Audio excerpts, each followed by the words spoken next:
morning, Malacañang Press Corps, and welcome to our press briefing today, December 14. At COP28, or the 28th meeting of the Conference of the Parties to the UN Framework Convention on Climate Change in Dubai, UAE, the Philippines participated in multilateral decision-making forums on climate change.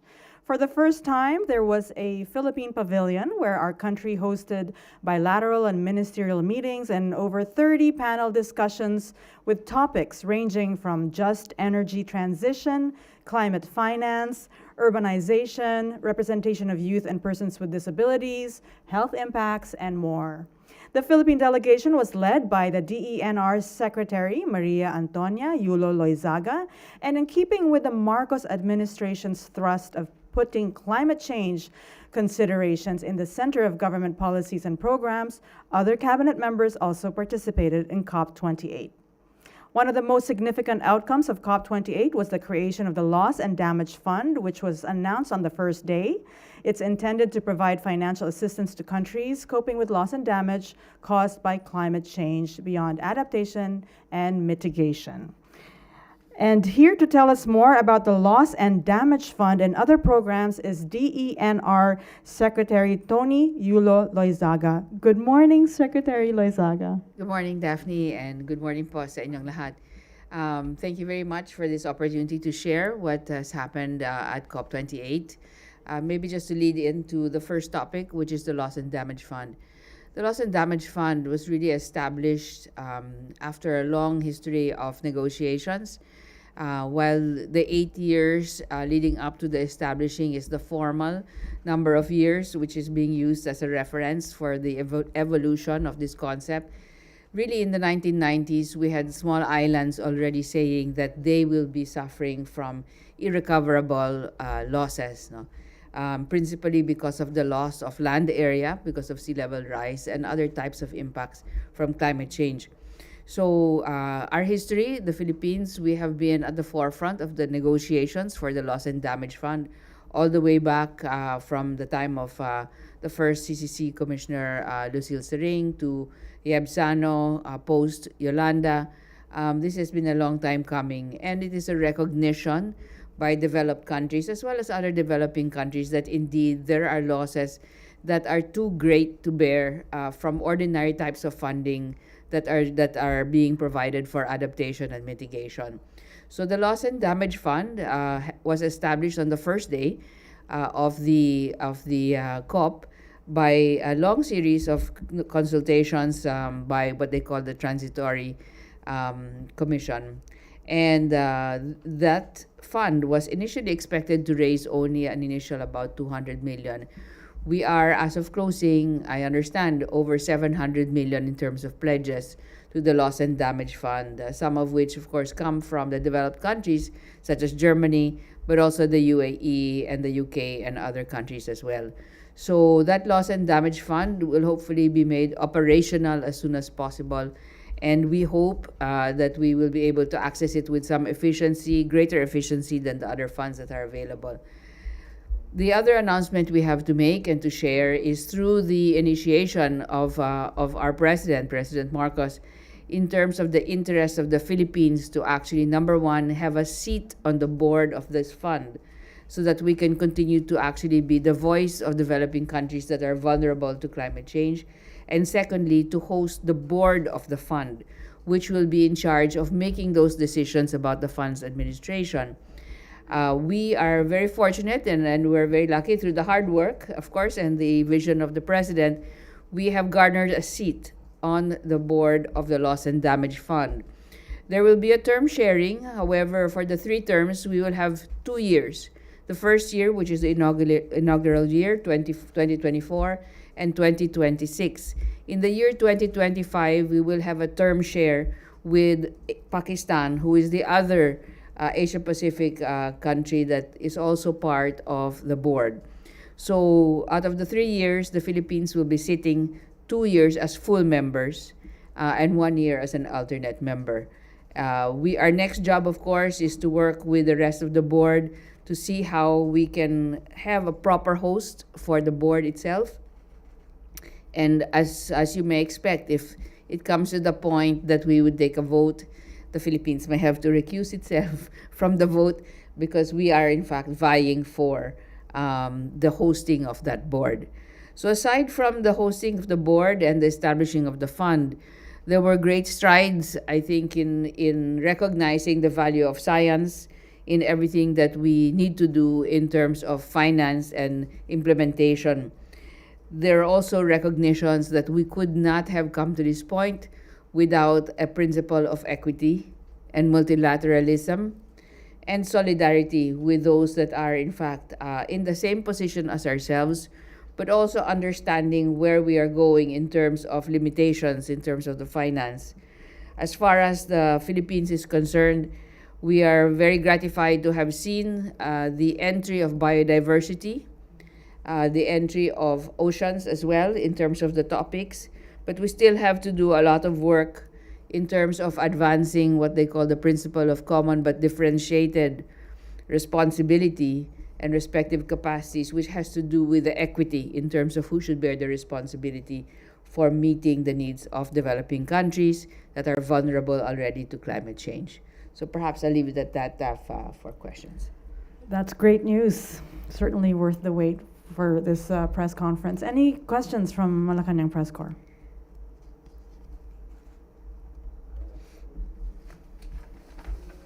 Raquel Bayan, Radio Pilipinas.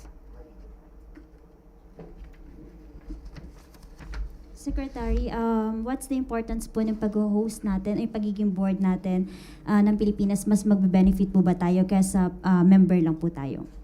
The main gain for us in terms of being the host of the board and being on the board itself is to continue to represent the vulnerable countries in the world that are developing and need to have special consideration given to these countries in order for us to, in fact, drive what should be the appropriate financing available for each of us. Each of the countries have unique needs, and therefore, climate vulnerable developing countries, especially island and archipelagic countries like our own, need to be able to articulate our needs and have and influence climate policy in this way.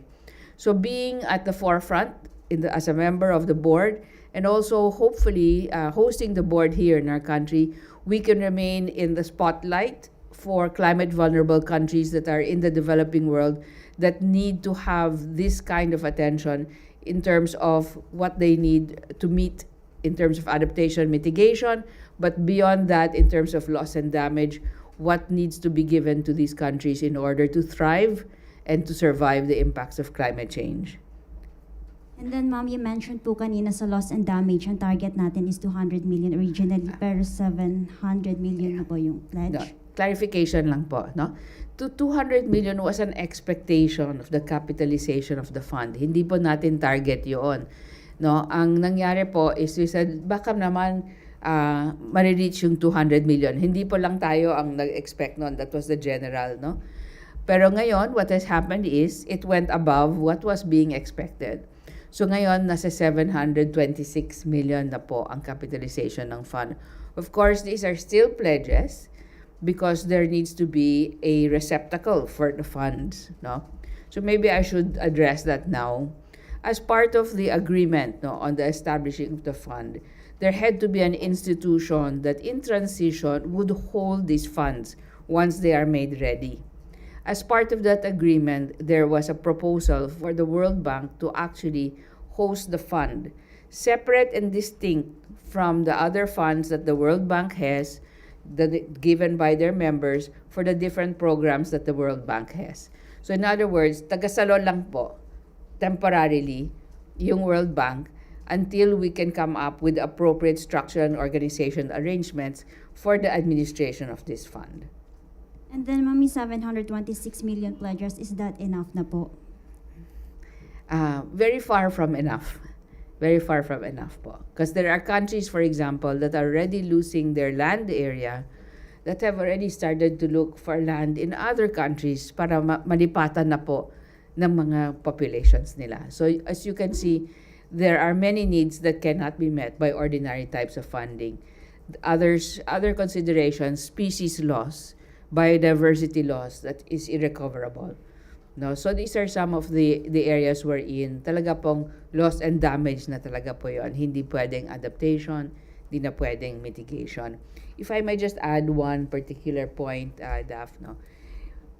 Ms. Daphne mentioned earlier that there was a pavilion. I just want to say that the pavilion became the stage for what we are calling the whole of government and whole of society approach towards our climate change challenges. No? So just as a rundown, very quickly, we had the secretaries of the DOF, the DOH, the DOST, the DILG. We had SAP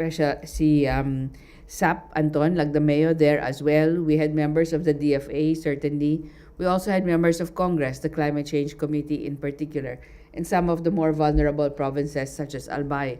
Governor Lagman was there. And of course, we had other mayors such as Mayor Coro of Siargao also attending and participating in these events. Other than that, we had private sector, we had CSOs holding their events also at the pavilion. So this was an opportunity for us to really exemplify what we are calling whole of government approach towards, and whole of society as well, towards our climate change challenges. Eden Santos, Net 25. Good morning po, Sec. Morning po. Sec, paano po gagamitin yung fund na ito at makakatanggap po ba ang Pilipinas out from that fund? Yung po sa biodiversity, sabi niyo nasira na yung ating area ng mga marines, ano po. Paano po yun muling bumuhayin, maibabalik? Or meron bang ibang option na pwedeng gawin doon sa lugar na nasira na po na yun? Opo. Thank you for that, no, Eden. So, the rules of the fund, accessibility, kung kailan, kung magkano, kung sino po ang magkakaroon ng pagkakataon, no, to actually apply for the fund are going to be established now na meron na siyang board. No? So, that's why the board is very important. The Philippines' seat on the board will give us an opportunity to influence also this kind of capture, no? Sino ba ang pwedeng talagang mag-apply and how fast, no, we can access this fund. As I said earlier, may mga ecosystems that are already degraded. Those that can be assessed for recovery can of course be made part even of the adaptation fund. So iba pa yung fund na pwede doon, no? But those, for example, that already show sea level rise that is related to land loss. Marami pong ganyan, no? Small island developing states, these are countries like Palau, possibly Maldives, no? Pag nawala po yung land area nila, wala na pong pagpuntahan yung mga tao, di ba? So these are some of the more acute examples kung sino po ang magiging accessible, kung kanino po magiging accessible yung fund na yon. Okay. Pia Gutierrez, ABS-CBN.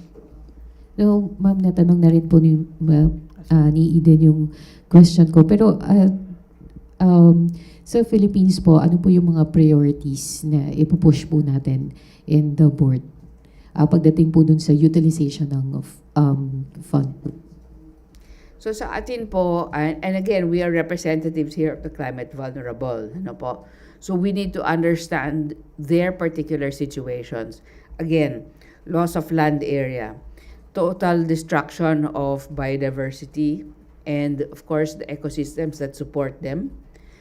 These are species loss, for example, extinction, no, or threat of extinction. These are areas wherein the Philippines is also particularly vulnerable, and therefore we will be pushing for these type of sensitivities to be reflected in the guidelines of the board. For us po, at this point, we are very conscious about migration and how some countries are needing, in fact, already to manage, to retreat away from the sea, but also to retreat to other countries wherein they might have to find new places to live. So these are areas which are among our priorities for the Philippines. May I add, there was a question about is 700 million enough Yes. for the fund, and the secretary said not even. But just to give you some background here, the UN has other funds as well. For energy, it's 6.8 billion. Financing, 61.8 billion. Lives and livelihood, 8.7 billion. Green Cities Fund is 3.5 billion. So for loss and damage, which is just a new fund, they are at 792 million. Just for context. Again, you have the mic. Go ahead, Pia. Follow-up lang po. What about dun sa compensation naman po dun sa mga members of sectors or sectors of populations affected by climate change? Is that something that the Philippines will be pushing for as well, as far as the utilization of the fund is concerned? Yes po.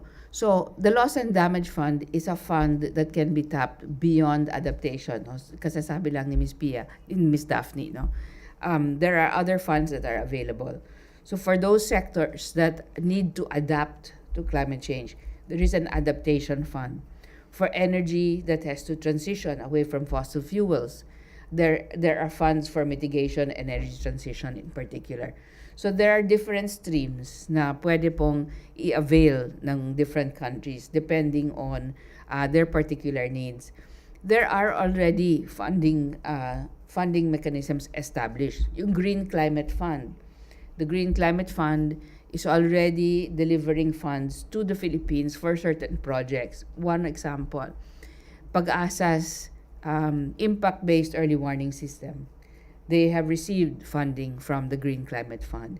Here in the Philippines, you can avail through directly the DBP and the Land Bank. No? So meron pag-release na fund. Those types of funds have already a structure at which you can avail and release, no, can be made through those particular funding institutions. Okay. Nestor Corrales, PDI. Secretary, good morning. Morning po. So, how soon will the Philippines and other nations affected by the impact of climate change be able to access these funds? You're talking about loss and damage fund Yes, po. Secretary. So as soon as the board is organized, we are waiting and hopefully that will be done in very short order. No, ka-announce lang po, so it's officially on the website. When the board organizes, there will be a period wherein the guidelines and the particular operationalization, ang hirap nun, operationalization will take place. Hopefully, we will know whether the World Bank will accept their role.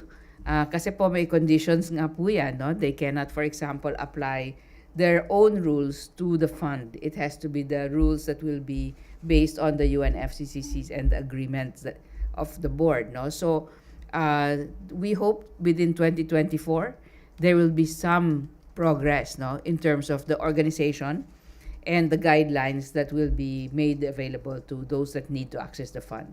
The idea is there must be urgency. There must be country-driven, no? Country-driven requirements met. Hindi po lang yung nakikita po ng iba. Each country should be able to identify what its specific needs are and avail of those resources according to their needs, no? Just a follow-up, Secretary. There were concerns from environment groups that the contribution or fundraising mechanism for the loss and damage fund must be mandatory and not voluntary. What's the Philippines' take on this? Well, we have to work with what is on the table, no? So what was put on the agenda was the word voluntary. There were, of course, these concerns. So what is called for now, and I believe this is something that is not just the Philippines' role, but all the countries that are climate vulnerable, is that they must continue the pressure. No, we must continue the pressure to articulate. Again, this has to do with equity. No, this has to do what we're calling the common but differentiated responsibility and respective capacities. So these are principles that we continue to articulate even until our final statement. So kung sino po dapat ang magbigay, dapat po sila magbigay. That's our position. Okay. Eden Santos.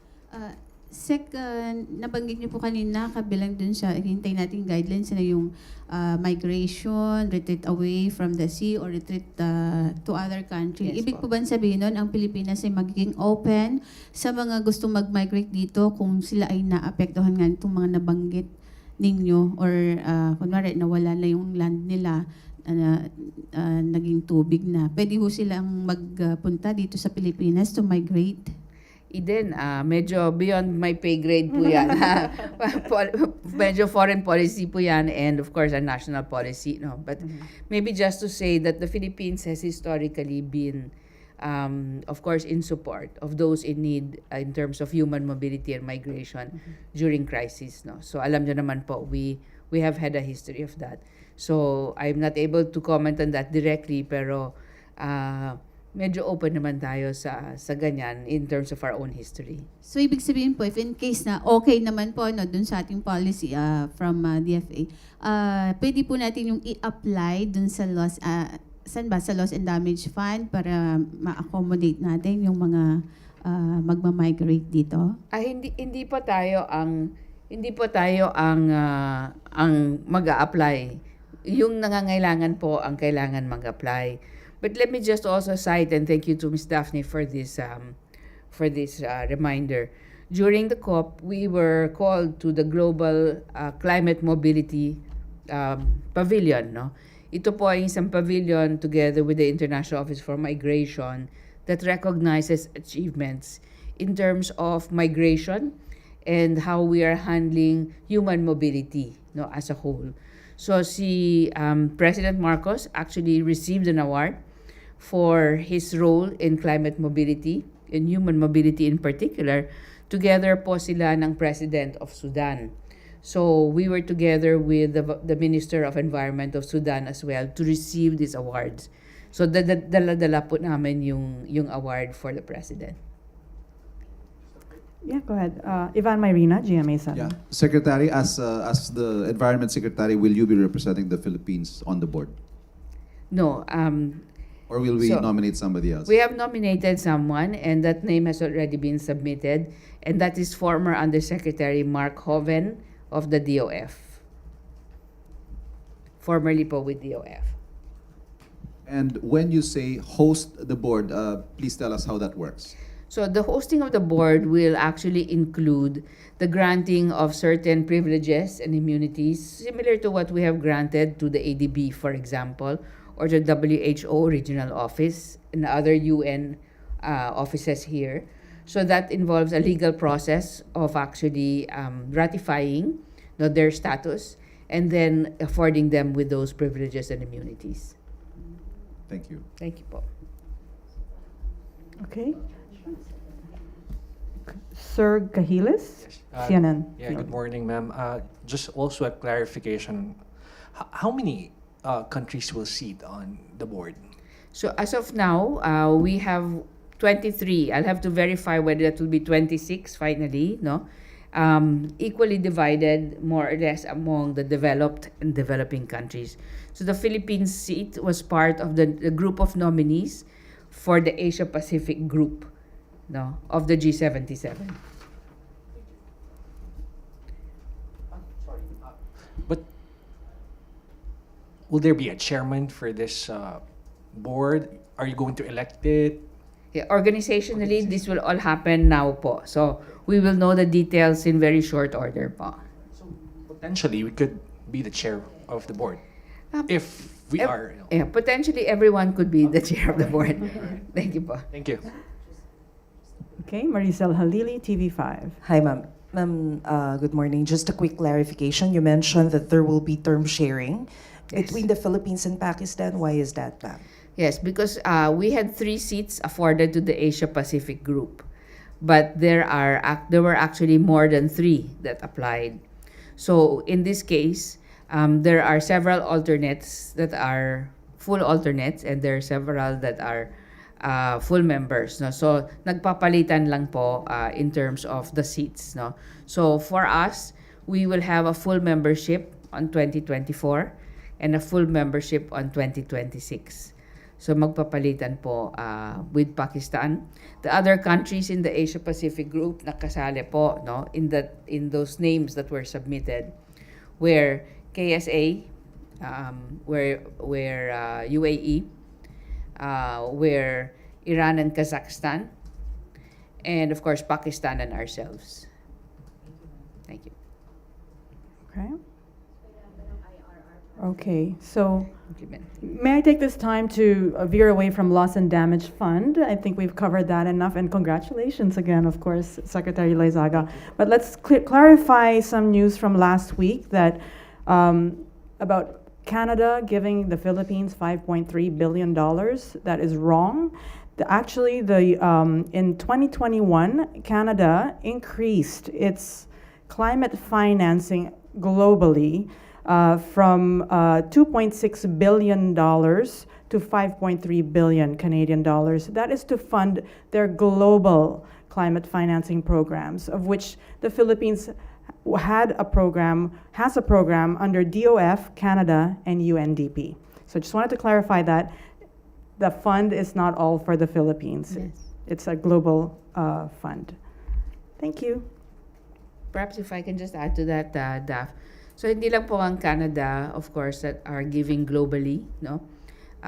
For us in the Philippines, we have had traditionally, no, aside from Canada, we have had funding bilaterally, of course, from the US, from Japan, no, from the UK and Australia now, and there are other countries as well that are working with us in order to meet shared goals in terms of climate adaptation and mitigation. Okay. Well, thank you very much. Thank you so much, Malacañang Press Corps, and thank you again, Secretary Loyzaga. Magandang tanghali sa inyong lahat. Thank you po. Thank you po.